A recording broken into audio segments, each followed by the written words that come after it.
Bueno, bienvenidos a la última clase, la clase 10. Esta clase vamos a trabajar en sí una reflexión sobre nuestra materia, ética y derecho. Como les había dicho en la primera clase, mi nombre es Farid Rojas Tudela, soy docente titular de la Facultad de Derecho y Ciencias Políticas. Hemos trabajado el libro de Aristóteles, Ética Eudemia, a partir de la edición de la editorial Alianza. Eh, Como es la última clase, la última vez que les pido por favor de que trabajemos con esta edición, puesto que es la edición con la cual se tomará el examen, ¿no? Es la traducción que realiza en sí Carlos Mejino Rodríguez. Bueno, ética y derecho, algunas conclusiones sobre esta materia y sobre la ética aristotélica, que no solamente, como ustedes saben, se encuentra en la ética eudemia, sino también en la ética nicomaquea o en la ética anicómaco como tal. Bueno, ¿cómo leer este libro? Bueno, yo lo que les he propuesto en la primera clase y que deseo una vez más recalcarlo es tener tres pautas de lectura para leer este libro. Primero, léanlo de principio a fin. Léanlo una primera vez de principio a fin para que ustedes puedan ubicar dónde se encuentra qué en este libro. Hagan lo mismo, creo yo, con cualquier libro que desean estudiar.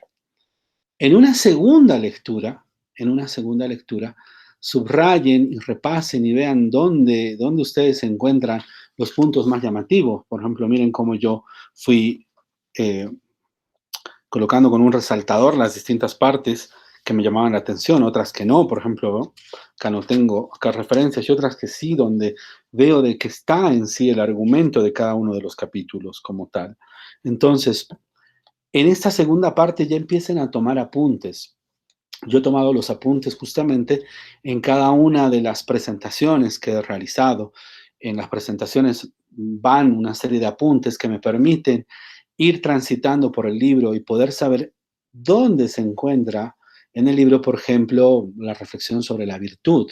Ahí tengo que ir tanto al primer capítulo, pero sobre todo al segundo capítulo, ¿no?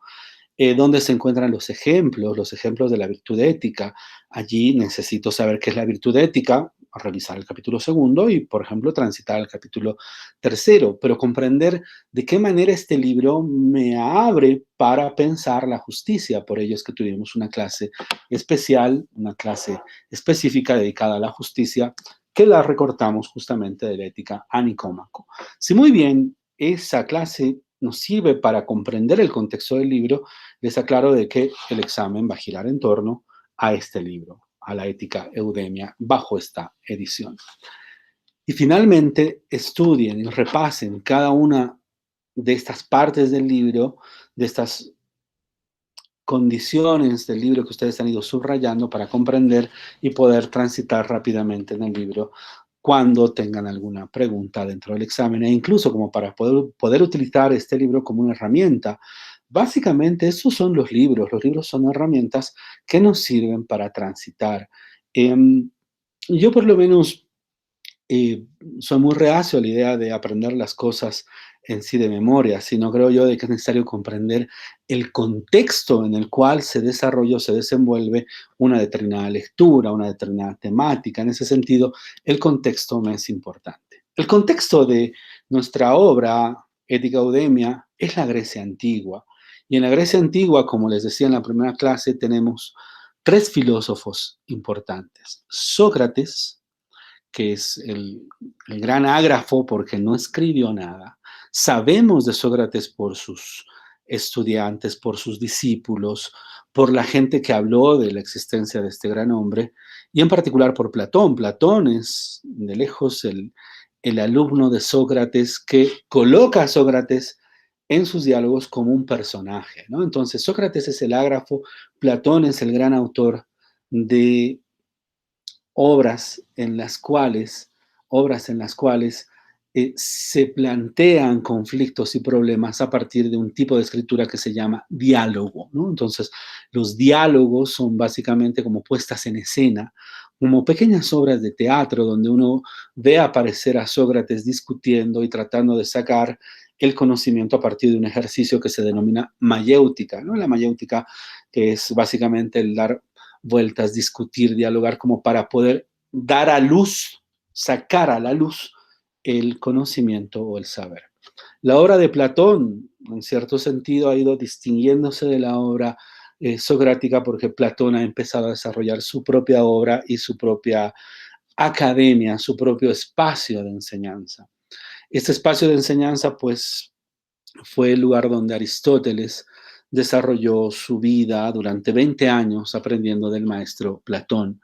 Y pues a la muerte de Platón, Aristóteles abandona la academia y bueno, vimos cómo Aristóteles se convirtió en el preceptor, en el maestro de Alejandro Magno.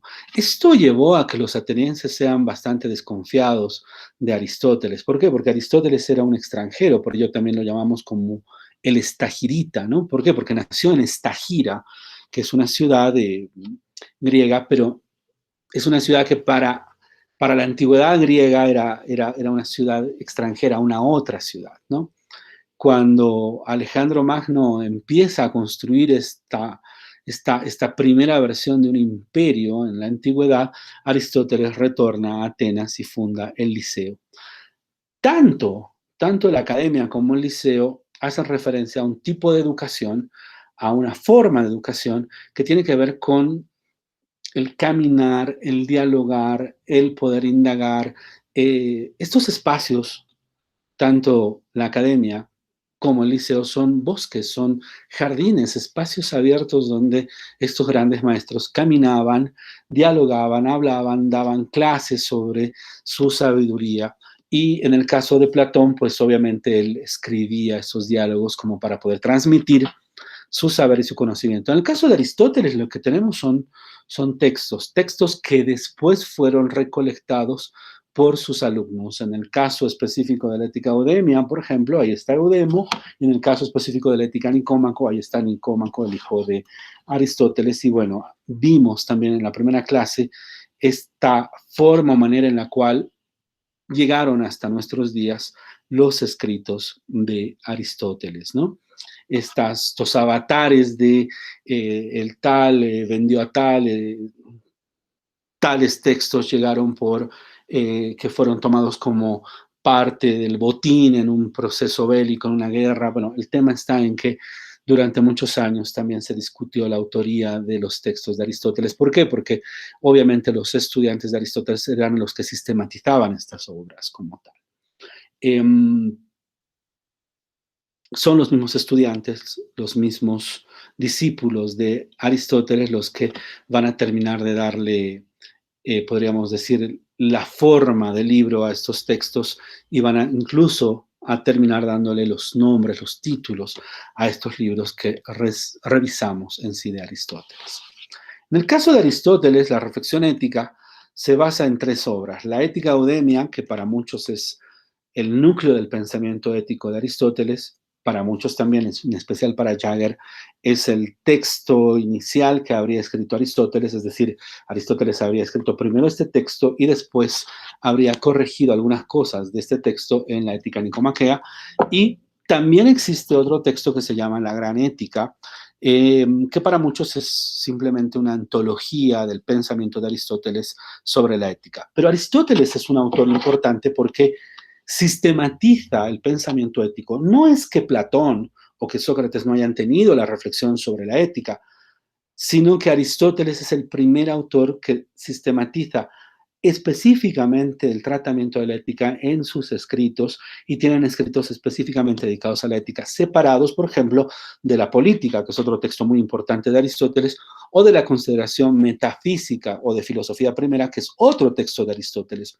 En cambio, en el caso de Platón o en el caso de Sócrates, vamos a ver que estos saberes se encuentran atravesados. En el caso de Aristóteles vemos un esfuerzo por una sistematización en tanto materia, en tanto disciplina independiente del saber ético o de la idea ética. Ahora, la ética, tanto la Eudemia, la Nicomaquea como la Gran Ética, giran en torno al mejor modo de vida, a la búsqueda de la felicidad, a la virtud ética, a la justicia. Son textos que se vinculan de sobremanera con nuestra materia con la disciplina que ustedes han elegido estudiar, la cual es el derecho. La ética aristotélica trata sobre los supuestos y el carácter de la acción humana y sobre la elección del mejor modo de vida que permita alcanzar el mejor bien posible. No se ocupa Aristóteles de ofrecer recetas morales ni normas prácticas de actuación, sino de analizar todos aquellos factores que inciden en el desenvolvimiento del hombre en sociedad. La Ética Eudemia que hemos estudiado está compuesta de 8 libros, sin embargo, los libros cuarto, quinto y sexto, como se los ha repetido en todas las clases, se los ha excluido de este libro, de la Ética Eudemia, pues se los ha pasado a la Ética Nicomaquea. Aunque hay un largo debate al respecto, hay algunos que señalan que deberían de retornar en sí estos libros a la Ética Eudemia para poder tener una comprensión específica de la totalidad de la obra. Nosotros le hemos dedicado una clase en particular a la ética y a la reflexión de justicia desde la ética. La reflexión ética de Aristóteles tiene como telón de fondo las transformaciones del concepto de virtud, desde un paradigma de excelencia guerrera que uno la encuentra en Homero. Homero es uno de los grandes poetas de la antigüedad al cual Aristóteles hace referencia, y que Aristóteles desplaza este concepto de virtud, que es un paradigma guerrero, hacia otro que tiene por escenario la polis, en particular esta comunidad de seres humanos que viven en común, guiados por lazos de igualdad, y por lo tanto pone en su centro el ejercicio de la palabra persuasiva en vez del ejercicio de la fuerza. Aristóteles se fijará como objetivo definir en qué consiste la buena vida, que mira el horizonte de realización humana plena, que permita decir que ha valido la pena vivir la vida tal y como se ha vivido. En ese sentido, lo que les decía también en varias clases, la felicidad es algo básicamente que reflexionamos cuando estamos en el último momento de nuestra vida, cuando podemos mirar hacia atrás y observar que todo lo que hemos hecho en nuestra vida ha valido la pena. Ha valido la pena vivir la vida como tal y vivirla como se ha vivido. O sea, esta idea de la felicidad tiene por efecto la responsabilidad de lo que hacemos, porque lo que hacemos constituye en sí nuestra vida y es muy importante que nuestra vida la podamos conducir éticamente. Aristóteles parte con la constatación de que el bien es aquello hacia lo que tienden todas las cosas, y el bien último en el caso de la vida humana, y que el bien en sí mismo, el más perfecto de todos, es la felicidad. Toda vida humana está orientada a la felicidad o la llamada eudaimonía, y obviamente el tema de nuestra ética eudemia es justamente la felicidad. Para Aristóteles, la felicidad, como les decía, solo puede darse en el punto culminante de la vida, cuando al final de todo, cuando se llega a la cima de la montaña y por vez primera y última el hombre puede mirar atrás y contemplar todo el camino que ha recorrido. En ese momento, y solo en ese momento, cuando podemos decir con propiedad si somos o no somos felices, si hemos tenido o no hemos tenido una vida feliz. Esta es una concepción finalista de la felicidad, es decir, concibe el día a día de la vida como un camino coherente que, dependiendo de nuestras opciones cotidianas, nos acercará o alejará de la consecución de la felicidad. Entonces, no se trata de un conocimiento abstracto de la idea de bien, y es aquí donde Aristóteles, les decía varias veces, se separa de su maestro Platón y nos dice, la felicidad depende de nuestras elecciones, de nuestras acciones. ¿Y qué más importante que pensar antes de actuar? Tanto por las condiciones de nuestra actuación como de los efectos que trae nuestro actuar, nuestras decisiones, nuestra voluntad. Entonces, no se trata de un conocimiento abstracto de la idea de bien, sino se trata de un conocimiento práctico. Aristóteles busca darnos una mano para ayudarnos a transitar un itinerario oscuro, lleno de ambigüedades y dificultades, con ramificaciones constantes que nos obligan a tomar decisiones a diario sin mucha más luz que la de nuestra fiable intuición y la posibilidad de una virtud que en última instancia no es más que razonar, pensar, esta idea de razón práctica, ¿no? De ver el caso concreto y el cómo actuamos delante de ese caso concreto, respecto a ese caso concreto. En sus reflexiones éticas, ya sea de la ética eudemia o de la ética nicomaquea, Aristóteles apunta a una serie de virtudes que se deben poner en práctica si se desea alcanzar la felicidad. Habla de la valentía, Habla de la moderación, de la liberalidad, de la magnificencia, de la magnanimidad, de la justicia, todo ello tanto en el libro tercero como en este cuarto libro que se fue a la ética a Nicómaco como quinto libro. Aristóteles no inventa ninguna de estas virtudes. Su gran aporte consiste en no considerarlas desde una perspectiva absoluta, sino relativa. Dicho de otro modo, las virtudes que defiende Aristóteles deben ser consideradas como términos medios. Y es allí la importancia de los casos concretos. Nuestra vida, la mía, la de ustedes, está rodeada de circunstancias, rodeada de aproximaciones. Todos, en última instancia, buscamos tener una vida feliz. Todo tiende, en tanto potencia, a la realización de la felicidad. Pero pasa mucho por pensar nuestras acciones. La idea de ética también se refiere al cuidado de nosotros mismos. Una decisión ética es una decisión de cuidado de lo que somos nosotros. Es una decisión que nos permite pensar en nuestro bienestar y en nuestra felicidad. Para situar con exactitud el término medio aristotélico conviene, en primer lugar, determinar en relación a qué se considera medio, así como el punto medio aritmético viene determinado por dos puntos de referencia también aritméticos, y si estos puntos hubiesen sido otros, también el punto medio habría variado. El término medio moral requiere igualmente de unos valores contextuales en relación a los que ubicarse. Y durante el desarrollo de las lecciones yo daba el ejemplo de la valentía, porque por un lado en la valentía puede haber la temeridad, pero por otro lado puede haber la cobardía.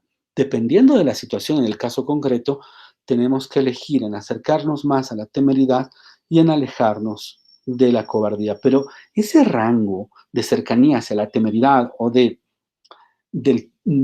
distanciamiento hacia la cobardía va a depender del caso concreto y del uso de una razón práctica. Esto quiere decir que cuando Aristóteles habla de virtudes, pone en funcionamiento todo un sistema de referencias en el que se ven implicados, como lo mínimo para cada virtud, tres rasgos de carácter, ¿no? Ya sea el exceso, el defecto y el carácter de la virtud ética, el término medio. Tomemos como ejemplo, como lo hicimos en el desarrollo de las clases, la virtud de la valentía. Su exceso la temeridad, su defecto la cobardía, lo que les decía, esta sustitución del esquema dual, valentía no valentía, cambia radicalmente la manera de concebir la valentía, pues el punto medio es relacional y se ajusta en todos los casos a la experiencia de un caso concreto. O sea, tenemos que vivenciarlo. Es allí donde la idea del bien se aparta de la idea, podríamos decir, de la idea del bien abstracta y más bien trata de cobrar carne en la idea del bien como decisión que hacemos en nuestra vida cotidiana. Sin embargo, y esto es muy importante, cabe precisar que el justo medio no es aritmético, es decir, utilizamos la imagen aritmética solo de manera pedagógica, ¿no? La idea de los dos extremos y el medio, ¿no? Tenemos que ver estos dos extremos en un sentido de contexto. La moral aristotélica nada tiene que ver con un cálculo matemático de la mitad perfecta. Por ejemplo, no se puede discutir sobre la legitimidad de matar. Entre matar a 100 personas y no matar a nadie, el término medio moral no puede ser matar a 50 personas. O sea, no, no se trata de eso. En realidad se trata de no matar. Otro ejemplo, en el caso de la valentía, esta se encuentra más cerca de la temeridad que de la cobardía. La cobardía es la ausencia misma de valentía. Por ello, estos tres rasgos de carácter nos coloca delante de algo relacional, ¿sí? Y habrá que ver el tema y el caso concreto como para ver qué tanto nos alejamos de la cobardía, porque la cobardía es la ausencia en sí de la valentía, pero el grado en el cual nos alejamos de la cobardía tiene que ser lo suficientemente pensado e inteligente para que el mismo no se convierta en una temeridad absurda y pongamos en riesgo nuestras vidas. En ese sentido, la valentía es un término medio que depende en sí del caso concreto. Pero este término medio, como les decía, no es un término medio aritmético. El justo medio no es aritmético en el caso de la moral.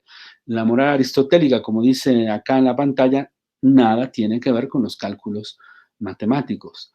Tiene que ver con la reflexión y con las condiciones de elegir ese justo o ese término medio contextual, ¿sí? Entonces, este es el primer carácter, es un carácter relacional. No busca estos planteamientos universales y absolutos de la idea del bien abstracto, porque el mismo Aristóteles nos ha dicho en esta obra que esta idea abstracta puede estar carente de contenido y por ello es necesario reflexionar respecto a algo mucho más cercano. La determinación de la virtud exigirá en cada caso una evaluación y una ponderación, serenas ambos, la evaluación y la ponderación que rehuyan de forma simétrica los extremos del exceso y el defecto y encuentren su justo y precario punto de equilibrio. ¿Por qué es un justo y precario punto de equilibrio? Porque esto es relacional, ¿sí? Es algo relacional que depende en sí de las situaciones. Bueno, más allá de esta definición genérica de término medio, vimos en el desarrollo de este curso cómo Aristóteles distingue un conjunto de virtudes y realiza un breve catálogo. Vimos el tema de la valentía, que también lo utilizamos de ejemplo hace un momento, de la moderación, de la liberalidad, de la magnificencia, de la magnanimidad, entre otras. En la ética Nicómaco va a complementar con otras más, la amabilidad, la agudeza, la sinceridad, la generosidad. Por ello se dice que la ética Nicómaco supuso un momento de revisión de Aristóteles de lo que había escrito en lo que después se conoce como la ética eudemia. Por eso para muchos la ética Nicómaco tiene una versión un tanto más depurada o acabada que la ética eudemia. Sin embargo, para otros expertos, la base, la esencia de la búsqueda de la felicidad, de la virtud, la esencia de pensar el tema de la amistad, la encontramos en la ética eudemia porque su objeto es justamente la felicidad. Sin embargo, tanto la valentía, la moderación, la liberalidad, la magnificencia, etcétera, todos estos son un momento propedéutico, un momento de preparación para hablar de la justicia. Es decir, todos los ejemplos previos tenían un objetivo, introducir el estudio de la justicia. Para Aristóteles, la justicia es el ejemplo claro de la virtud perfecta.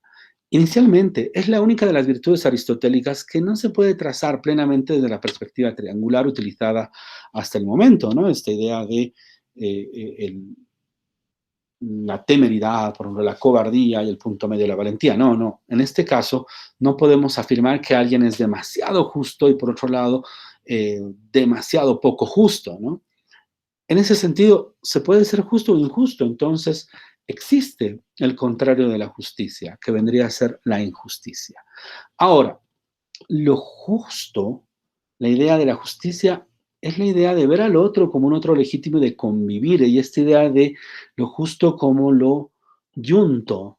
En una de las lecciones, en particular en la que dedicamos al tema de la justicia, hablábamos que el término justicia viene del latín jus, y en griego el término justicia se llama o se lo denomina como dike, y la adiquia es aquello que está separado, que está disyunto. En cambio, la adiquia es aquello que está junto, aquello que está unido. Por ejemplo, ahí tienen la palabra yugo, que es esta madera que une por la cabeza a dos bueyes en el arado.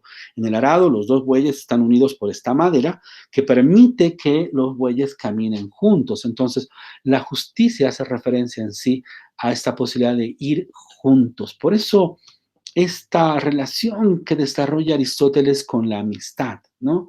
Con esta idea de que la amistad es ver al otro como un otro legítimo, como un otro tan valioso como uno mismo y elegirlo al otro como amigo, no por la utilidad, no por el placer, sino por la virtud ética de la amistad.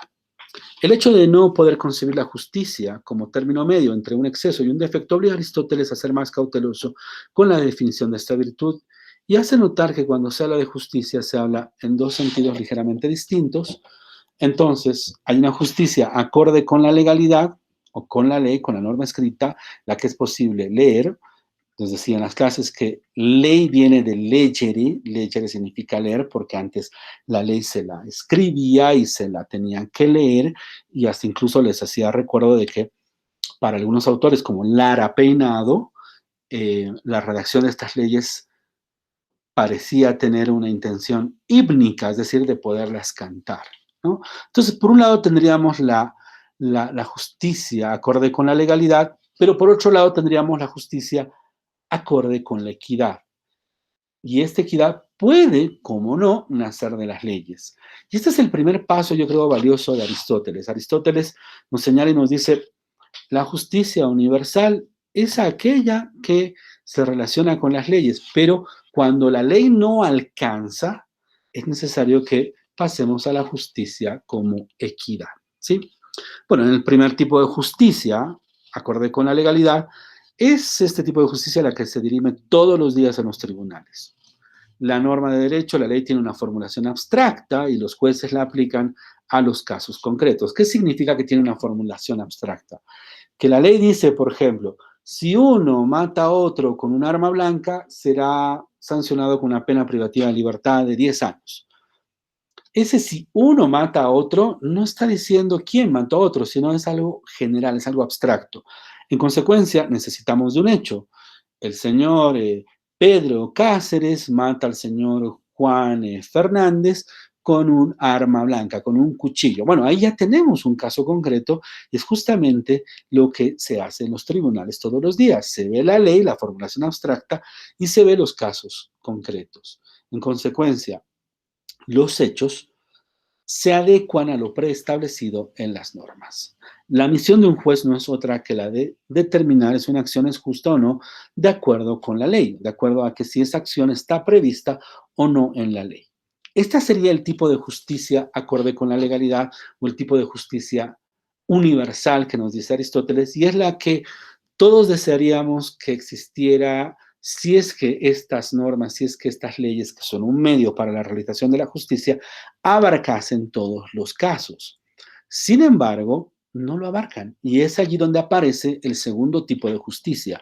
El segundo tipo de justicia, en cambio, no tiene que ver directamente con códigos legales, sino con nuestra percepción acerca de si un determinado acto es equitativo o correcto. Acá podemos discutir sobre si esta moral es objetiva o no, si esta noción de justicia es objetiva o no, pero nuestra percepción, si es compartida, si es intersubjetiva, si podemos llegar a intelegirla, ¿no? Intelegirla, leerla por dentro, es una forma, una manera de complementar lo que la norma positiva ha dejado ausente.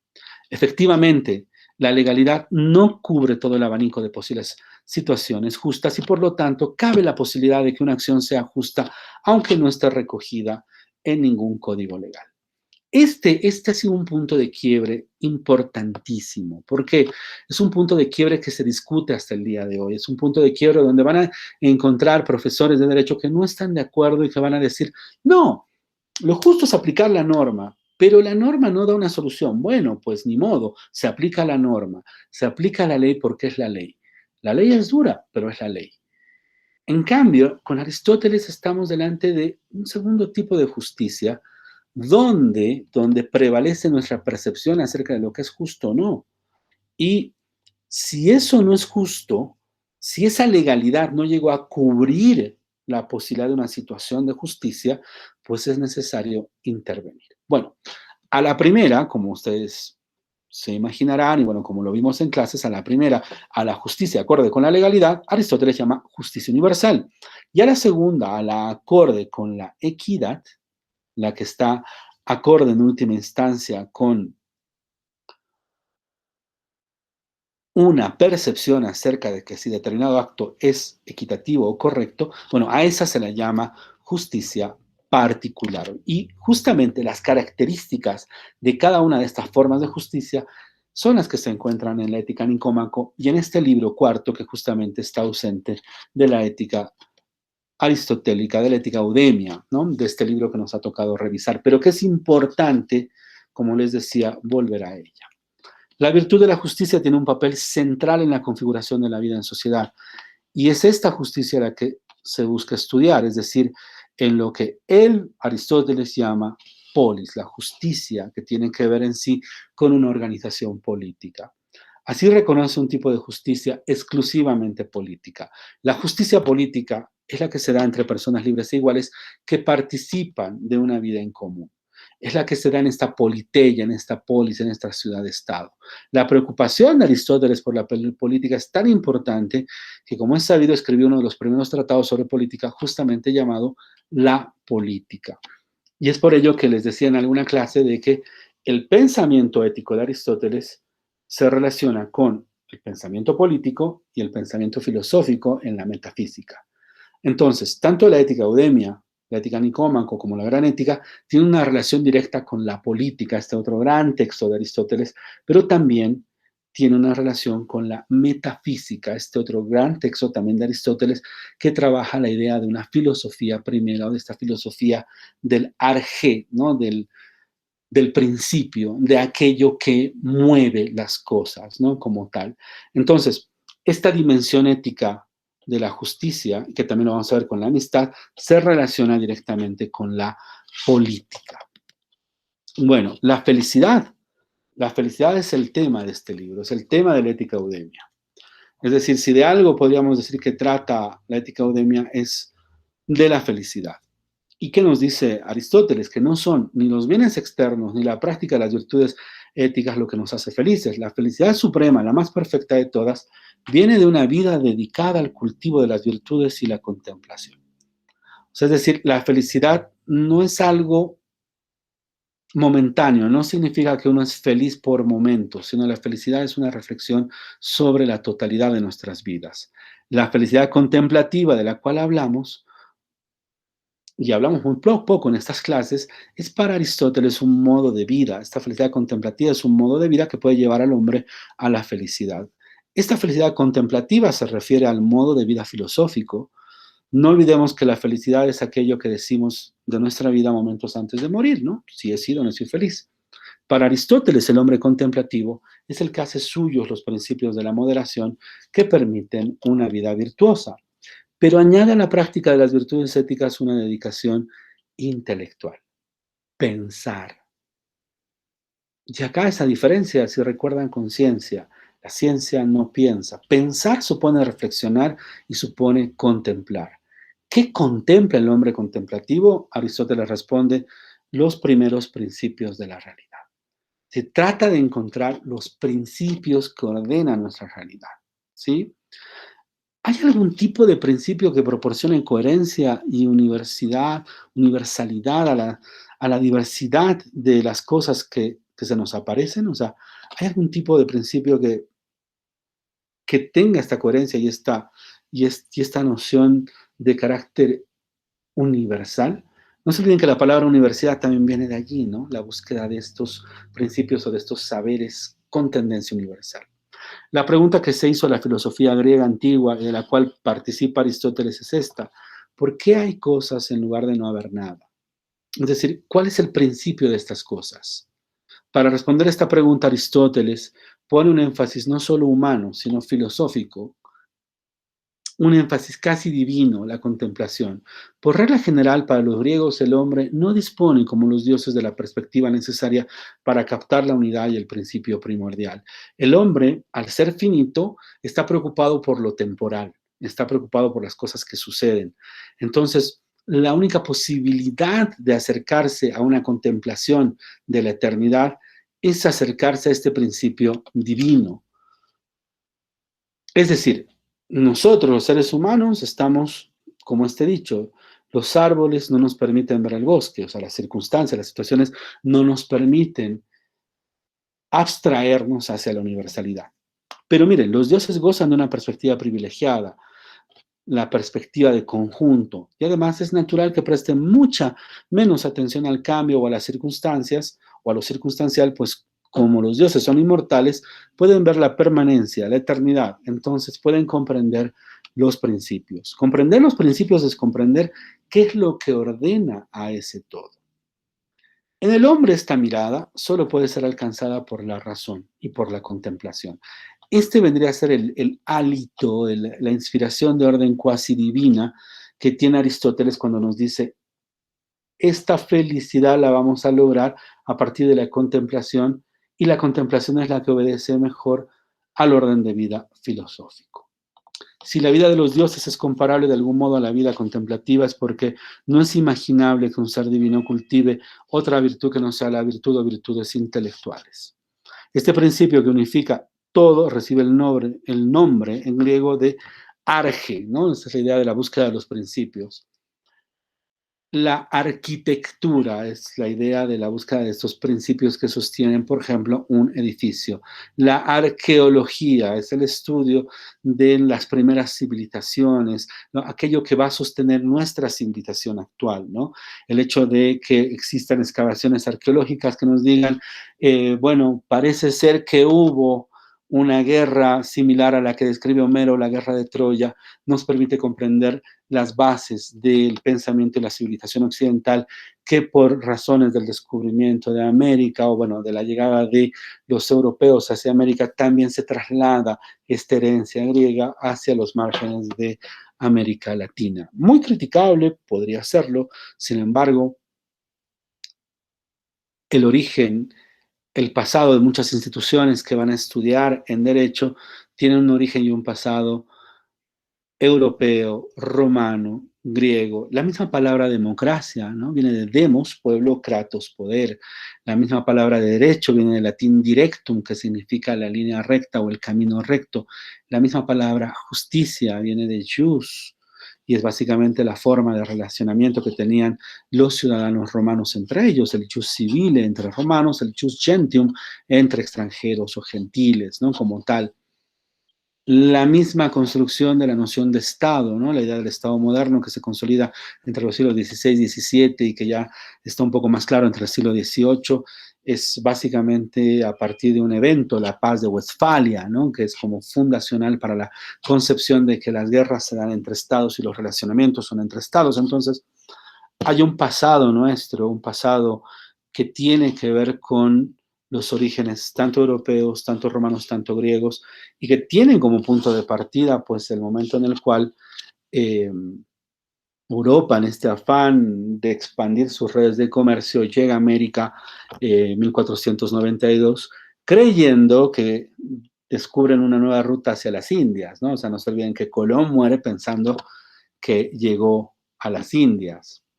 El mismo Américo Vespucio, cuando hace sus mapas, él piensa de que esta es una península más cercana a Oriente. Es decir, la comprensión de que este es un nuevo continente es muy posterior como tal. Sin embargo, la herencia europea, la herencia moderna que se tiene en el diseño de instituciones jurídicas e instituciones políticas es, creo yo, indiscutible. Y se la puede criticar, se puede llamar a esto eurocentrismo, se puede decir de que en última instancia para los bolivianos está más cerca el Incario o Tiahuanacu que Roma o Grecia. Sí es cierto, pero muchas de las instituciones que se han construido en base a la herencia que tenemos de los procesos coloniales europeos nos llevan a pensar y a concentrarnos en el derecho y en las instituciones políticas como parte de esta herencia del pensamiento griego o antiguo, ¿no? Por ello, la arqueología es la búsqueda de esos principios que tienen en última instancia como base el tratar de comprender nuestro presente. En griego, en consecuencia, arge es la búsqueda de este principio, y obviamente, si la contemplación va en busca de este principio y si la filosofía griega se ha planteado esta pregunta, la búsqueda de este principio tiene un nombre distinto en cada pensador griego. Es decir, cada pensador griego le da una forma distinta. Por ejemplo, algunos pensadores dicen que el principio es el agua, ¿no? Lo sólido es una forma del agua, lo gaseoso otra forma del agua. Hay otros que les dicen que el principio fue la palabra, el logos. El logos como condición de inteligibilidad. Nosotros pensamos a partir de palabras.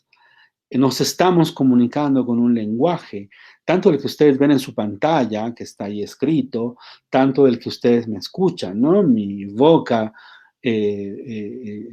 pronuncia sonidos que ingresan a sus oídos y van en búsqueda de un significado, y es ahí donde aparece la palabra con el significado, con el significante, con el sonido, que permiten en búsqueda de ese significado, etcétera. Para otros puede ser el ser de todas las cosas, o sea, hay un ser inmanente en todas las cosas. Por ejemplo, el ser como la esencia. Me pongo a pensar, este libro comparte la esencia de el libro.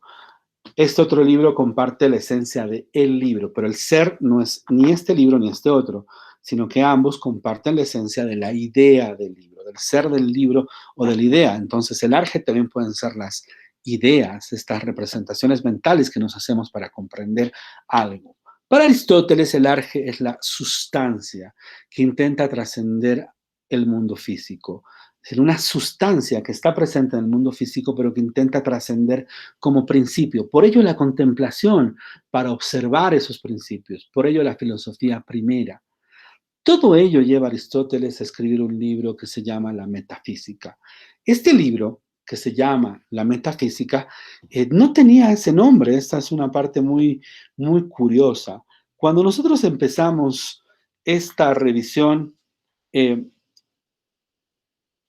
llegamos a saber, llegamos a comprender de que gran parte de lo que conocemos de Aristóteles se debió a los alumnos. Los alumnos de Aristóteles, alumnos discípulos, la gente que estudiaba a Aristóteles, pues en última instancia se encargó de ordenar estos textos. Entre ellos está este personaje muy importante que es Andrónico de Rodas. Andrónico de Rodas, perdón, es el que hizo el trabajo fundamental de compilación y ordenación del material que pudo recolectar de Aristóteles. Y él, cuando recolecta este material, empieza a ordenar los textos de Aristóteles, los empieza a poner uno al lado del otro y coloca el texto dedicado a la filosofía primera al lado del texto sobre física. Por ello se denominó el texto de la metafísica, lo que está más allá de la física o al lado de la física, ¿no? Es curioso. Y esto nos corrobora esto que habíamos dicho en la primera lección. Aristóteles no escribió para publicar, escribía apuntes. Y estos apuntes fueron heredados por sus estudiantes, por sus discípulos. Y bueno, uno de estos apuntes se dedica a este pensamiento sobre la filosofía primera. Esta filosofía primera es la que nos va a terminar de vincular la ética y la política. Entonces, si hay tres obras grandes que están relacionadas en el pensamiento de Aristóteles, son la ética, con la ética eudemia, con la ética anicómaco, la metafísica, que ve el tema de la filosofía primera, de la filosofía racional, la que es intuida únicamente racionalmente, y la política, que tiene que ver con las formas de gobierno y las mejores formas de gobierno. Algunas palabras finales. Ética, política y metafísica son tres áreas, tres dominios en el que Aristóteles desarrolló su filosofía. Es decir,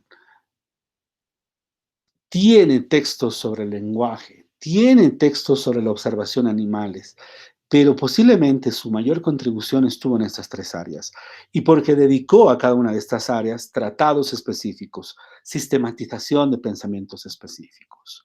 Sobre la ética hablamos en las 10 clases de las que consta este curso. Hemos hablado sobre ética. Digamos algunas palabras sobre la política. La política de Aristóteles pasa por revisar las formas de organización de la polis, las formas de organización de esta vida en común. Distingue, como bien lo vimos también en estas clases de ética, la aristocracia, la monarquía y la democracia.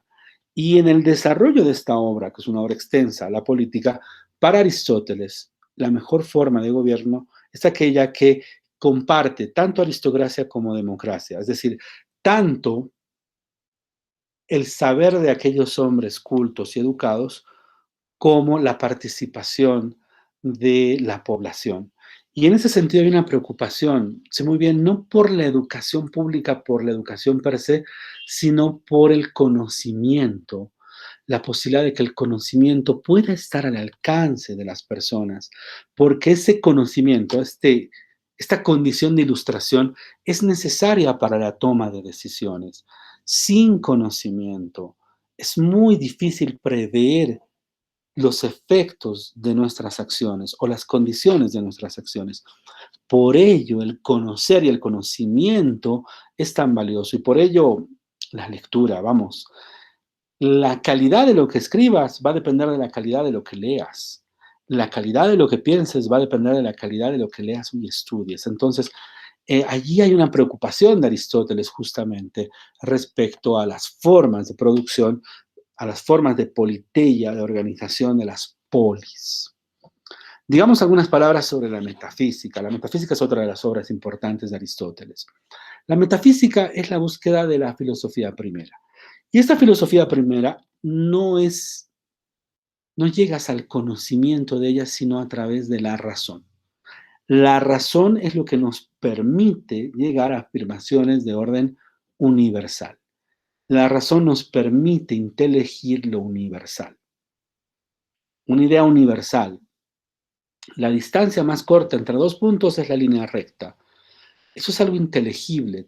Tú puedes ir y dibujar en todas las pizarras que tú quieras dos puntos y unirlas con una línea recta y ver que la distancia más corta entre dos puntos es la línea recta en un plano geométrico. En ese sentido, esta verdad racional, la distancia más corta entre dos puntos es la línea recta, es intuible racionalmente.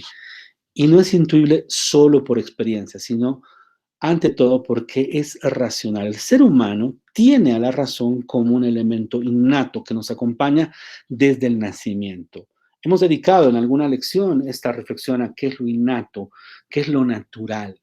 Y esto que nos acompaña desde el nacimiento, que vendría a ser la razón, es nuestro mecanismo para conocer algo que está más allá de lo físico, lo material.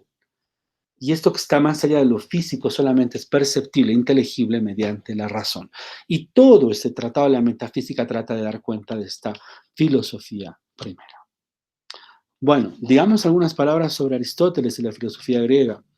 Para muchos, la filosofía griega alcanzó su esplendor con Aristóteles, puesto que retoma, en cierto sentido, las ideas platónicas, parte de su maestro, pero trata de buscar una sistematización más rigurosa, podríamos decir, respecto a las distintas áreas de pensamiento.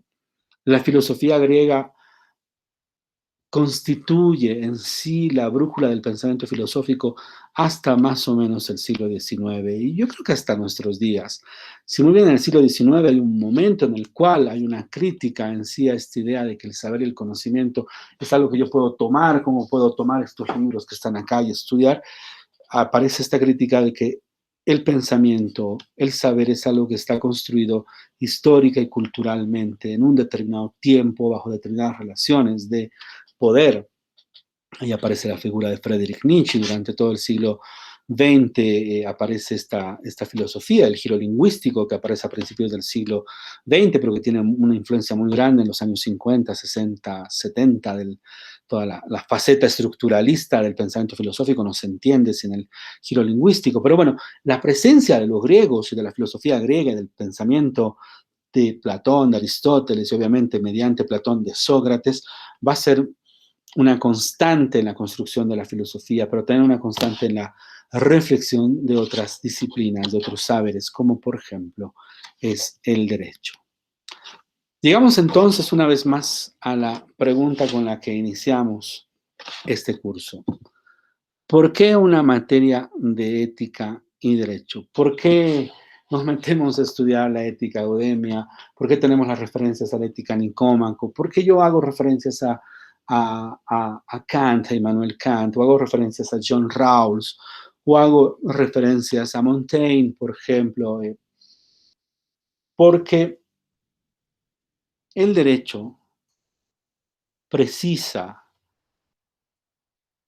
convoca en sí a que los que practicamos el derecho pensemos. Pensar es muy, muy complicado, es muy, muy difícil porque nos convoca a ilustrarnos, nos convoca a estudiar, a leer.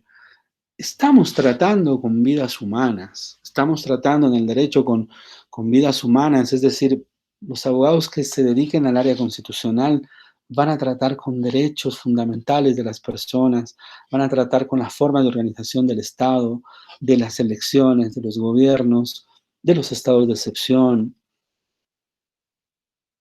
Los que trabajen en el área civil se van a encargar de los bienes, de las transacciones, de los contratos, de las obligaciones que hacen en sí a cada uno de nosotros.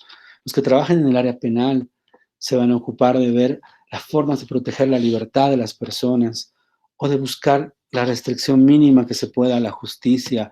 Esto en la medida en la cual el ser humano es tan digno como otro ser humano. Y esta reflexión no es posible sin la filosofía, sin pensar ¿Cuál es la idea? ¿Cuál es la intención del derecho?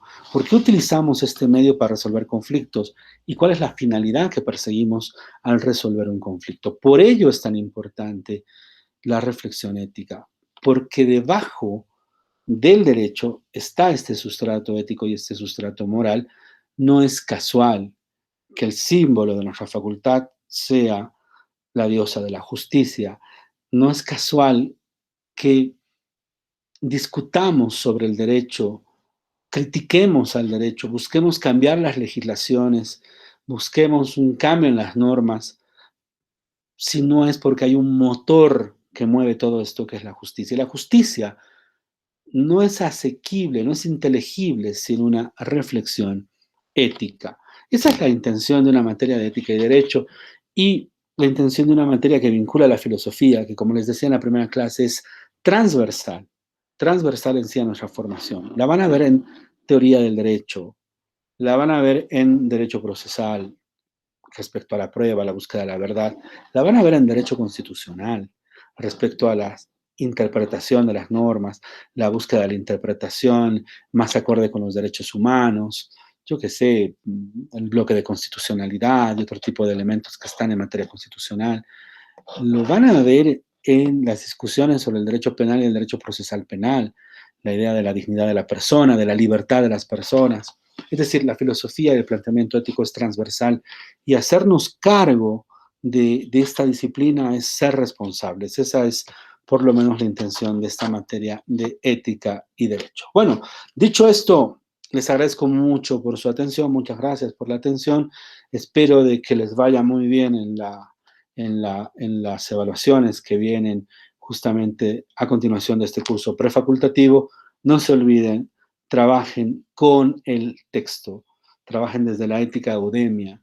Esta materia creo yo que tiene la virtud de tener un texto breve, un texto que en el fondo lo fuimos revisando a partir de la clase segunda y que lo culminamos en la clase novena y tuvimos una clase de introducción y una clase de conclusiones que nos permitan un poco moldear o encontrar dónde se encuentra esta reflexión ética de Aristóteles en el pensamiento, en la relación con el derecho y todo aquello. Bueno, muchas gracias por su atención, les agradezco mucho y bueno, les deseo mucho éxito y espero, la verdad, poderlos ver más adelante en la facultad, poderlos ver en una relación docente-estudiante. Muchísimas gracias.